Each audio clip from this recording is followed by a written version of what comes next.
Shalom à tout le monde. Tu es béni dans le nom de Jésus-Christ de Nazareth. La grâce de Dieu sur toi au nom de Jésus-Christ. Je bénis le Seigneur pour le Seigneur Dieu pour la vie de mon père, Papa Rodrigue Défaut, pour la vie de ma mère, Maman Elisabeth Ndefo. Je bénis le Seigneur pour toi qui m'écoutes parce qu'une nouvelle page commence dans ta vie aujourd'hui. Nous avons commencé les enseignements depuis hier sur les clés de la réussite, les clés de la véritable prospérité. Et hier, nous avons vu au niveau de la pensée, nous avons vu que la pensée a une forte efficacité. La pensée, c'est que tu penses à la capacité d'attirer le genre de choses selon qui ont la même nature que ta pensée. Donc nous avons expliqué la parole là-dessus. Et aujourd'hui, nous allons voir un autre point, nous allons voir une autre clé. Alors je vais lire dans Josué. Josué 1, le verset 8. La Bible dit que ce livre de la loi ne s'éloigne point de ta bouche, médite-le jour et nuit pour agir fidèlement selon tout ce qui est écrit. Car c'est alors que tu auras du succès dans tes entreprises, c'est alors que tu réussiras. Il dit, c'est alors que tu auras du succès dans tes entreprises, c'est alors que tu réussiras. Il dit que ces paroles de ce livre ne s'éloigne point de ta bouche. Il n'a pas dit ne s'éloigne point de tes yeux. Donc il ne parle pas ici de lire la Bible. Il ne parle pas ici de regarder les Écritures. Il n'a pas dit de tes oreilles. Donc ce n'est pas seulement des oreilles ni des yeux, mais c'est de la bouche. Il dit que ces paroles de ce livre, ces paroles de la Bible, ces paroles d'Écriture ne s'éloignent point de ta bouche. Donc le Seigneur nous interpelle ici que sa parole ne doit pas seulement être méditée ou être seulement lue, mais sa parole doit être confessée. Donc nous devons confesser la parole de Dieu. Donc un chrétien est un homme qui pense comme Dieu pense. Un chrétien est un homme qui réfléchit comme Dieu réfléchit. Un chrétien est un homme qui agit comme Dieu agit. Un chrétien est aussi un homme qui parle comme Dieu parle. Donc tu dois apprendre à parler comme Dieu parle. Dieu n'est pas négatif, Dieu est positif. Le Saint-Esprit n'est pas négatif, le Saint-Esprit est positif. Et tu as l'Esprit de Dieu en toi. Donc l'une des choses que Dieu commence à influencer dans la vie d'un chrétien, c'est la qualité de ses paroles, son niveau de son langage. Donc le langage d'un chrétien ne doit pas être idem au langage d'un païen. Non, toi tu as Jésus-Christ, toi tu as le Saint-Esprit. Parle comme Dieu parle, confesse la parole, proskundeo. Donc parle comme Dieu parle, parle la parole de Dieu. Confesse la parole de Dieu. Ce que nous disons a la capacité de dessiner notre futur. Donc ce que tu dis dessine le genre de futur que tu as besoin. Donc ne confesse pas ce que tu vois. Confesse ce que tu veux voir. Même si tu es dans le célibat, confesse que tu es marié. Même si tu es entre guillemets pauvre, confesse la prospérité et la richesse. Confesse ce que tu veux voir. Même si on t'a dit à l'hôpital que tu es malade, tu as le sida, tu as l'hépatite, tu as le cancer, tu as n'importe quoi, confesse le contraire. C'est ce que tu dis. C'est ce que tu dis qui se dessine dans ta vie et se réalise. La Bible dit, faisons l'homme à notre image, à notre ressemblance. Donc, Dieu lui-même a confessé. Dieu lui-même a confessé ce qu'il voulait voir. Confesse ce que tu veux voir. Le problème de plusieurs chrétiens, c'est parce qu'ils parlent ce qu'ils voient. Tu ne peux pas parler, confesser ce que ta chair voit, ce que tes yeux voient. Si tu marches selon ta vue, tu vas mourir. Non. Confesse ce que ta foi voit. Qu'est-ce que ta foi a vu? Confesse ce que ta foi voit. Ne confesse pas ce que tes yeux voient. La parole d'un homme est tellement chargée d'autorité et de puissance. Donc, ce que tu dis dessine ce que tu veux, ce que tu as dit. Donc, à l'intérieur de chaque homme, la Bible dit que Jésus a dit, mes paroles sont esprit et vie. Le mot grec là, c'est pneuma, qui veut dire vent, un vent. Il dit, mes paroles sont esprit et vie. Mes paroles sont pneuma et vie. Pneuma. Mes paroles sont, il dit, c'est un vent. Donc, quand un homme parle, il y a un vent à l'intérieur de lui. En musique, il y a ce qu'on appelle les ventouses. Quand on chante, quand on chante. C'est ça en réalité. Et les musiciens savent ce que peuvent mieux me comprendre quand je parle du vent. Peut très bien me comprendre. Ceux qui font dans la louange et dans l'adoration. Donc c'est ce qu'on appelle le vent, c'est à l'intérieur de toi. Donc quand tu parles, chaque parole que tu prononces est chargée d'un vent. Donc il y a un vent qui transporte ta parole. Lorsque tu dis, je suis malade, le vent qui porte ta parole va écrire la maladie. Et c'est pourquoi la plupart des personnes qui sont dans certains états critiques ou quand ils sont malades et qui continuent à confesser la maladie ne guérissent pas, quels qu'en soient les médicaments qu'ils prennent. Mais on voit quelqu'un d'autre, même si le médecin a dit qu'il a le sida, à force de confesser qu'il n'a pas le sida, il ne pas voir le même médecin et il n'est pas malade. Il y a un moment donné de ma vie, tellement je méditais, je travaillais beaucoup, j'évangélisais, je faisais le porte-en-porte, j'évangélisais dans les marchés et dans les villages.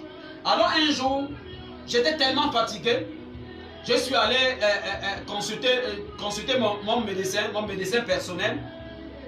Et mon médecin m'a dit que j'avais le surménage. Il m'a dit que j'avais le surménage. Et ils m'ont dit de ne plus lire, de ne plus prêcher, de ne plus prier, de prendre un bon bout de repos. Même 1 an comme ça. Alors quand je suis rentré à la maison, avant de rentrer, j'ai dit à mon médecin que j'arrivais, que je ne peux pas avoir le surménage parce que je dois lire la parole de Dieu, je dois méditer et j'ai les gens, il y a les gens qui comptent sur moi. Je dois prier, je dois prophétiser, je dois évangéliser. Quand je suis arrivé à la maison, je me suis enfermé dans ma chambre. J'ai commencé, j'ai pris plus de 2 heures, 3 heures à confesser le contraire. Je ne suis pas malade, je n'ai pas le surménage. Alors le lendemain, je suis allé voir le médecin, mon même médecin, et je lui ai dit consulte-moi de nouveau. Lorsqu'il m'a consulté, il m'a posé la question, qu'est-ce que tu as pris? Parce qu'en réalité, c'est comme si tu as pris quelque chose parce que tu es sain, tu n'es pas malade. Je lui ai dit, ce sont des machines qui ont dit que je suis ménage. Mais en réalité, je n'ai pas surménage parce que je confesse ce que Dieu dit sur moi. La Bible dit, prospère et sois en bonne santé comme prospère l'état de ton âme. Dieu ne m'a pas façonné, ne m'a pas fabriqué, ne m'a pas créé pour que je sois malade. La Bible dit que mon corps est le temple du Saint-Esprit, non le temple de la maladie. Donc ton corps n'est pas le temple de la maladie. Il y a une vie en toi qui est la vie Zoé. La vie Zoé, c'est la vie montante de Dieu. C'est la vie que Dieu a lui-même dans le ciel. Et cette vie-là, il nous a donné ça. Donc cette vie-là écrase la maladie. Ça écrase la maladie, ça écrase l'échec. Ça écrase. Donc la maladie, aucun virus ne peut résister dans ton corps. Aucun virus ne peut résister dans ton corps. Donc, la vie Zoé qui est à moi écrase tout virus. Je prie pour toi maintenant. Tout virus dans ton corps est écrasé par la vie Zoé. Au nom de Jésus-Christ de Nazareth. Écrasé par la vie de Dieu. Au nom de Jésus-Christ de Nazareth. Le problème de plusieurs personnes, c'est parce qu'ils continuent à confesser ce qu'ils voient. Tu vois quelqu'un qui va te dire que mon pied est malade. Et quand tu pries pour lui, il continue à dire qu'il est malade. Non, tu es guéri. Ne confesse pas ce que tu vois. Ce n'est pas parce que tu n'as pas 100 francs dans ta poche que tu es pauvre. Non. Confesse ce que tu veux voir. Confesse les bonnes choses sur toi. Confesse les bonnes choses sur tes enfants. Confesse les bonnes choses sur ton ministère. Je prophétise sur toi aujourd'hui. À partir d'aujourd'hui, tu réussis au nom puissant de Jésus qui est de Nazareth. Tu réussis au nom puissant de Jésus qui est de Nazareth. Alors, nous allons voir la Proverbe. Proverbe 18. Proverbe 18 à partir du verset 20, je pense. Oui, à partir du verset 20. La Bible dit, c'est du fruit. Écoute-moi bien. Proverbe 18 à partir du verset 20 à 21. C'est du fruit de sa bouche que l'homme rassasie son corps. C'est du fruit de sa bouche. Donc, si tous les jours, tu ne peux que dire que tu es pauvre, tu vas mourir pauvre. Si tous les jours, tu ne peux que dire que tu es malade, tu vas mourir malade. Confesse le positif dans ta vie. Arrête d'être négatif. Le Saint-Esprit n'est pas négatif. Dieu n'est pas négatif. Dieu est positif. Je commande à ta bouche de changer la confession maintenant. Je commande que ta bouche change de la façon de confesser maintenant. Donc, plusieurs personnes, ce n'est pas parce qu'ils n'ont pas l'onction, mais c'est parce qu'ils confessent mal. Écoute, l'onction ne peut qu'aller créer ce que ta bouche a proclamé. Qu'est-ce que tu dis sur ta vie à longueur de journée? Qu'est-ce que tu dis sur tes enfants à longueur de journée? Qu'est-ce que tu dis sur ton commerce à longueur de journée? Qu'est-ce que tu dis? J'avais une femme, elle vendait les plantains au sol. Alors, quand elle m'a vu, elle a posé son problème. Et je lui ai dit, chaque matin quand tu te lèves, Confesse que tu es millionnaire. Confesse que tu importes et tu exportes les produits. Alors chaque matin, elle arrivait dans son lieu, dans son comptoir, elle touchait son comptoir et elle confessait. Aujourd'hui, elle transporte plusieurs camions de plantains. Elle n'est plus sur les tas de plantains au sol. Aujourd'hui, elle part dans les millions. Je prophétise la même chose dans ta vie au nom de Jésus. Dans ce que tu fais, tu exploses au nom puissant de Jésus-Christ de Nazareth. Dieu te lève au nom puissant de Jésus-Christ. Chante ta façon de confesser. Plusieurs chrétiens, leur maturité ou leur médiocrité ou leur infériorité est vue à la dimension et à la façon qu'ils confessent, à la façon de parler. Je prie pour toi aujourd'hui que ta façon de parler change. La Bible dit que c'est du fruit de sa bouche que l'homme rassasie son corps. C'est du produit de ses lèvres qu'il se rassasie. Qu'est-ce que tu parles sur ta vie pour que ta vie change? Est-ce que tu confesses les situations? Non! Arrête de confesser ce que tu traverses. Mais parle comme Dieu parle. Parle comme Dieu parle. Confesse ce que Dieu confesse. Parle comme Dieu parle. Plusieurs personnes passent le temps à confesser. Écoute, la maladie n'est pas ta destination. La pauvreté n'est pas ta destination. C'est un passage. Il dit, lorsque je traverse l'ombre et la vallée de Barca, lorsque je traverse l'ombre et la vallée de la mort, l'ombre et la vallée de la mort n'est qu'un passage. Je traverse, je ne reste pas là-bas. Je traverse, je pars quelque part. Il est avec moi. Lorsque je traverse l'ombre et la vallée de la mort, pas lorsque je m'arrête. La vallée de la mort n'est pas ta destination. Non. Non. Non, bien-aimé. Écoute-moi bien. Lorsque tu confesses bien, tu arrives à destination. Lorsque tu confesses mal, tu n'arriveras pas à destination. Ce que tu dis est tellement capital pour ton futur. Le règne de l'esprit prend tellement en considération ce que nous confessons. Le règne de l'esprit. Il dit, verset 21, il dit, la mort et la vie sont au pouvoir de la langue. Quiconque l'aime en mangera les fruits. Il dit la vie et la mort sont au pouvoir de la langue. La vie et la mort. Donc, sur ta langue que tu as là, il y a la vie et la mort. Maintenant, tu choisis parler quoi? Tu choisis confesser quoi? La vie ou la mort? Confesse la vie et tu auras la vie. Confesse la prospérité. Confesse le succès. Plusieurs personnes passent le temps à dire ça ne va pas. Ça ne marche pas. Oh, Daddy, c'est fort. Oh, Daddy, tu connais que c'est janvier. Un enfant de Dieu ne connaît pas cette histoire de janvier. Un enfant de Dieu ne connaît pas. C'est que ton voisin ne te tue pas. Arrête cette bêtise-là. Arrête cette connerie. Arrête ta façon de confesser mal. Confesse bien pour ta vie. Confesse bien. Plus, oh, Daddy, comment tu vas plus de fort? Oh, je pousse, on pousse, on calme. Regardez les confessions d'un enfant de Dieu. On pousse, on calme. C'est pour ça que ta vie a l'impression d'avancer. Après, ça calme. Parce que ton problème, c'est qu'on pousse, on calme. C'est ce que tu dis. Oh, ça ne va pas. Oh, c'est fort. Oh, je suis le frère jumeau de la malchance. Oh, depuis les hommes ne me regardent pas. Oh, je suis célibataire. Tu passes le temps à confesser les bêtises. Tu passes ton temps à confesser les négatifs. Et tu veux que qui vienne enlever ça. Toi-même, tu as le pouvoir sur ta langue d'enlever. Confesse. Il dit la mort. Il dit la mort et la vie et la mort sont au pouvoir de la langue. Et qu'il les mange le fruit. Qu'est-ce que tu dis? Il a dit, mes paroles sont esprit et vie. Sont pleinement dans le vent. Quand tu parles, il y a un vent qui sort. C'est le vent là qui soutient tes paroles. Et c'est ça qui va créer ce que tu as dit. Qu'est-ce que tu dis? Qu'est-ce que tu dis? Qu'est-ce que tu dis en longueur de journée? Chante ta façon de confesser. Chante ta façon de parler. Chante ta façon de proclamer. Proclame. Écoute, n'oublions pas, Jésus-Christ a dit, de tes paroles tu seras justifié et de tes paroles tu seras condamné. Plusieurs personnes se condamnent à partir de ce qu'ils disent sur eux. Ils se condamnent dans la pauvreté à partir de ce qu'ils disent sur eux. Ils se condamnent dans l'échec. Ils se condamnent dans la médiocrité à partir de leurs paroles. Tu passes ton temps à dépendre des autres parce que tu dis que tu n'as personne. Et c'est pour ça que Jésus-Christ, quand il est arrivé à la piscine de Bethesda, quand il trouve ce jeune homme, cet homme qui a fait plus de 30 ans, là à la piscine de Bethesda, étant paralysé, Jésus-Christ lui dit, veux-tu être guéri? Au lieu de dire oui, Jésus voulait provoquer la confession.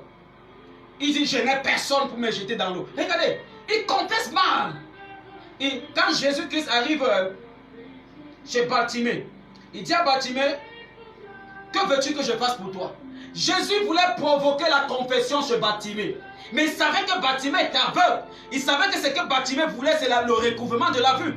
Mais il voulait que ça sorte de la bouche de Bartimée. Que veux-tu que je fasse pour toi? Bartimée dit que je recouvre la vue. Qu'est-ce que tu veux? Pendant que tu m'écoutes, mets en bas ce que tu veux, ça arrive au nom de Jésus-Christ. Ça arrive au nom de Jésus-Christ. Et dit, je prophétise que tout ce que tu diras pendant que tu m'écoutes, tout ce que tu diras va s'accomplir au nom puissant de Jésus-Christ de Nazareth. Bartimée, qu'est-ce que tu veux que je fasse pour toi? Que je recouvre la vue. Nous allons lire quelque chose de très important. Hein. Oh, la main du Seigneur sur au nom de Jésus-Christ de Nazareth. Regardez ce que la Bible dit. Dans Ésaïe 55, à partir du verset 10, il dit, comme la pluie et la neige descendent des cieux et n'y retournent pas sans avoir arrosé, fécondé la terre et fait germer les plants, sans avoir donné de la sémence au semeur et du pain à celui qui mange. Ainsi, oh, j'aime ça. Ainsi, en est-il. J'aime ça. Il dit ainsi, en est-il de ma parole, pas la parole écrite, pas ma parole écrite, mais il dit de ma parole qui sort de ma bouche. Donc, il y a la parole écrite et il y a la parole adressée. Deux choses différentes. Dieu n'a pas dit ici, il en est ainsi de ma parole écrite, mais il dit de ma parole qui sort de ma bouche. Donc, lorsque Dieu parle, est différent de lorsque Dieu a écrit. Je parle à quelqu'un aujourd'hui. Dieu dit quelque chose te concernant aujourd'hui. Dieu te parle à partir de ce soir. Dieu te dit quelque chose aujourd'hui. Quand Dieu ouvre ta bouche et il parle, il dit en est-il. Quand il parle, ça ne sort pas sans créer, sans provoquer. C'est ce dont pourquoi c'est sorti. C'est la même chose. C'est la même chose. Je vais mettre un peu le ventilateur. Je mettais un peu le ventilateur là parce que la chaleur là, ça exagérait un peu. Il dit, ainsi en est-il de ma parole qui sort de ma bouche. Pas la parole que j'ai écrite, mais la parole qui sort de ma bouche. Donc, parce que Dieu sait que la parole qui sort de ma bouche, de sa bouche, est accompagnée d'un vent. Il y a un vent qui accompagne sa parole. Et c'est le vent-là qui accomplit ce que la parole dit. Donc chaque fois que tu parles, il y a un vent qui accompagne ta parole. Et c'est le vent-là qui va créer et provoquer ce que tu as dit. C'est ça. Posez-vous la question. Jésus-Christ est venu là trouver les docteurs de la loi qui étaient là et qu'ils ont enseigné. Jésus-Christ ne disait pas trop les choses que les autres n'ont pas dit. Il ne parlait pas trop ce que les docteurs qu'il a trouvés n'ont pas dit. Non. D'ailleurs, Jésus-Christ citait l'Ancien Testament. Il disait ce que les autres ont dit. Il disait toujours, il est écrit. Il est écrit, il est écrit. Vous avez entendu dire que. Donc Jésus citait les paroles. Mais, qu'est-ce que la différence entre Jésus et ses enseignants et les scribes et les pharisiens, c'était quoi? La Bible dit qu'on a envoyé les soldats attraper Jésus et ils sont arrivés, ils ont fait l'erreur, ils ont écouté Jésus parler. Et lorsqu'ils sont rentrés retrouver le maître, on a dit, où est l'homme qu'on vous a envoyé arrêter? Ils disent, jamais on n'a parlé comme cet homme. Jamais on n'a parlé comme cet homme. Donc, ce qui a empêché ces gens d'arrêter Jésus, ce n'était pas parce que Jésus parlait les choses que les autres ne parlaient pas. Mais c'est parce que ce que Jésus disait était accompagné d'un vent différent du vent qui accompagnait la parole des autres. Donc, il y avait ce vent qui accompagnait les paroles de Jésus, qui faisait en sorte qu'il provoquait un changement. Donc, quand tu l'écoutais, ça automatiquement tu changeais. Automatiquement. Donc, la parole que Jésus prononçait avec un vent différent. Il y avait un vent différent. Donc, c'est ça qui a empêché ces gens d'arrêter Jésus. Je prie sur toi, je prie pour toi, que ce que tu dis ne sorte pas vide, que ça sorte avec le vent du ciel, ça sorte avec les 4 vents de l'Esprit de Dieu, au nom de Jésus-Christ de Nazareth. Alors la Bible dit ici,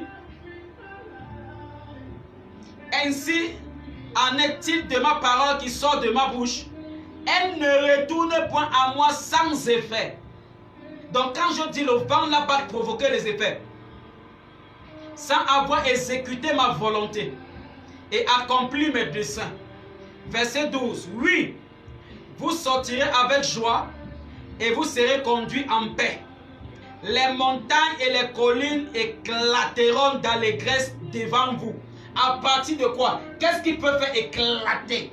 Ce n'est pas juste la parole écrite, mais il parle de la parole prononcée, proclamée, prophétée, confessée. Donc cette parole sort avec un vent. C'est ce vent-là qui éclate les montagnes.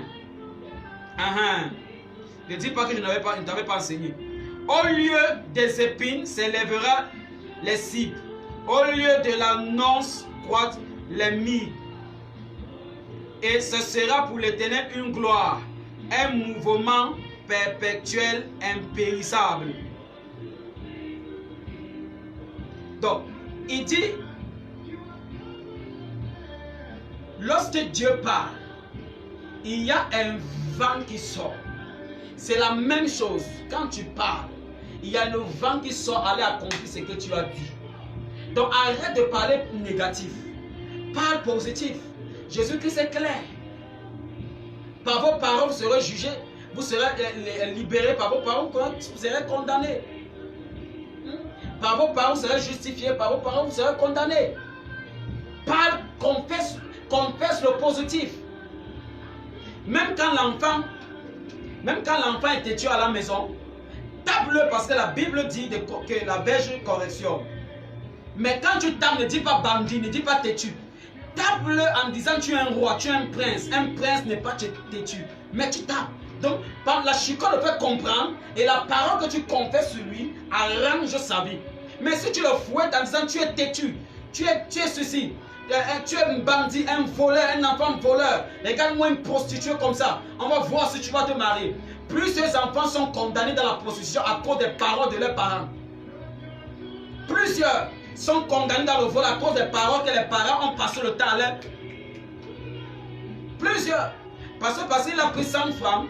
Quand tu es arrivé, tu as commencé à l'appeler voleur, bandit. Et la parole que tu as dit, la parole est une sémence. La parole est une sémence. Et le corps de l'homme, c'est une terre. La Bible dit qu'on a fait l'homme de la poussière. C'est la terre. Donc, quand tu prononces, c'est une sémence qui passe sur une terre. Ça va germer et produire. Donc, plusieurs personnes aujourd'hui ne sont que des fruits des paroles qu'on a passé le temps à s'aimer dans leur vie. Donc, parle bien. Parle positif. Change ton langage. Change ta façon de parler. Change ta façon de proclamer les choses. Parle comme Dieu parle. Confesse ce que Dieu confesse. Dieu dit que tu es meilleur. Dieu dit que tu es leader. Dieu dit que tu es guéri. Dieu dit que tu es en bonne santé. Dieu dit que tu es millionnaire. Dieu dit que tu as le succès. Dieu dit que tu es un héros. Regardez quand il vient. Écoute, Dieu ne t'appelle pas selon les circonstances que tu traverses. Dieu t'appelle comme lui te connaît. Selon le plan qu'il a pour toi. C'est d'après ce plan que Dieu t'appelle. Il vient trouver Gédéon. Et il dit à Gédéon, vaillant héros.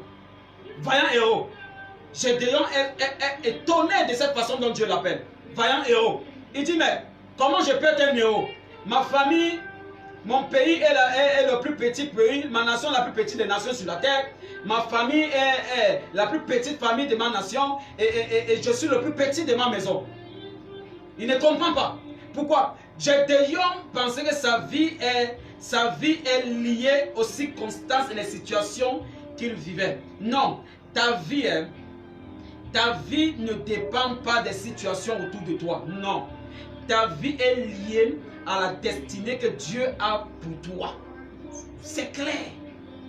C'est clair. Et Dieu lui dit, vaillant héros, va avec la force que tu as. Il n'a pas dit, va avec la force que je vais te donner. La force était déjà en Gédéon de plus. Mais Gédéon n'avait pas encore découvert cette force qui est en lui. Gédéon se regardait très petit. Gédéon se regardait, il se voyait inférieur. Et il confessait le négatif. Et Dieu vient changer sa confession. Je chante ta confession aujourd'hui au nom de Jésus. Je prie que ta confession change au nom de Jésus de Nazareth. Dieu chante ta façon de confesser au nom de Jésus de Nazareth. Regardez, lorsque Dieu vient dans... Il vient trouver Jacob. Jacob, il s'appelait Jacob. Et Dieu dit, Jacob est celui que Dieu a dit, j'ai aimé Jacob et j'ai haï Esau. Alors Jacob vivait une vie de précarité, une vie comme un fugitif. Et un jour, il a décidé que ça doit changer. Et il est resté seul. Pendant la nuit, un ange est descendu lutter avec Jacob. Et lorsque le jour arrivait déjà, l'ange a dit à Jacob, comment tu t'appelles? C'était pour changer le langage de Jacob. Il voulait que Jacob change sa façon de se voir, sa façon de parler sur lui-même. Que Jacob change ça. Il dit, comment tu t'appelles? Je prophétise sur celui qui m'écoute maintenant. Je prophétise sur toi maintenant. Ton langage change au nom de Jésus. Ta vie change totalement aujourd'hui au nom de Jésus. Je vois une nouvelle vie commencer dans ta vie. Je vois tu entres dans le calendrier de la bénédiction de Dieu. Tu prends de la valeur dans le marché de la bénédiction. Tu prends la valeur dans le marché de la bénédiction. Je prophétise sur quelqu'un maintenant. La grâce de Dieu descend sur toi. Toi qui t'es tellement battu pour réussir dans la vie et que tout était fermé. Je viens écraser tout ce qui t'empêchait de réussir. Au nom de Jésus-Christ de Nazareth. Je viens renverser les forteresses qui t'empêchaient d'avancer. Au nom de Jésus-Christ de Nazareth. Je commande au ciel de s'ouvrir.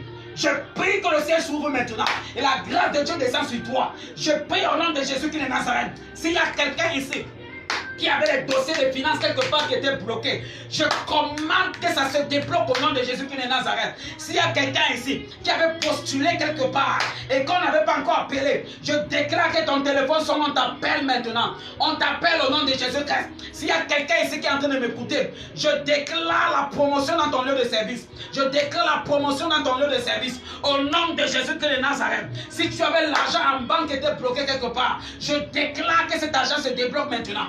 Je commande que ça se débloque maintenant. Je parle en qualité de prophète de l'Éternel. Au nom de Jésus-Christ de Nazareth, je déclare sur ta vie, une nouvelle page commence au nom de Jésus. Je déclare que l'échec est brisé dans ta vie. Je commande à l'échec de libérer ta vie. J'ordonne le succès de fonctionner avec toi. J'ordonne la réussite de fonctionner avec toi.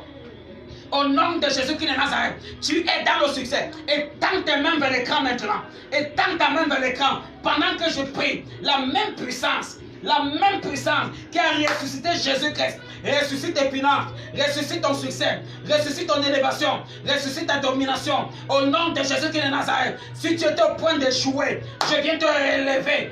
Je viens te commander à réussir. Je t'ordonne à réussir. Même si toi-même tu vas échouer, je viens t'annoncer une bonne nouvelle pour toi maintenant. Tu ne peux plus échouer. Tu réussis au nom de Jésus-Christ. Tu réussis au nom de Jésus-Christ. J'ordonne que tu réussis. J'ordonne que tu réussisses. Au nom puissant de Jésus-Christ de Nazareth. La main du Seigneur sur toi. La main de Dieu sur toi. La présence de Dieu t'inonde maintenant. Les âmes de Dieu descendent à ton service.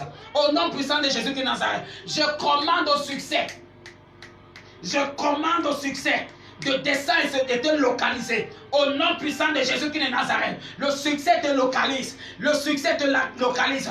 L'élévation te localise. Tu réussis maintenant. Je parle à quelqu'un qu'on s'est moqué de lui. Les gens se moquent de toi. Parce qu'en réalité, tu n'as personne de soutenir. Je viens d'annoncer une bonne nouvelle. À partir d'aujourd'hui, tu deviens maintenant une surprise pour plusieurs personnes. Dieu te surprend. Dieu te surprend.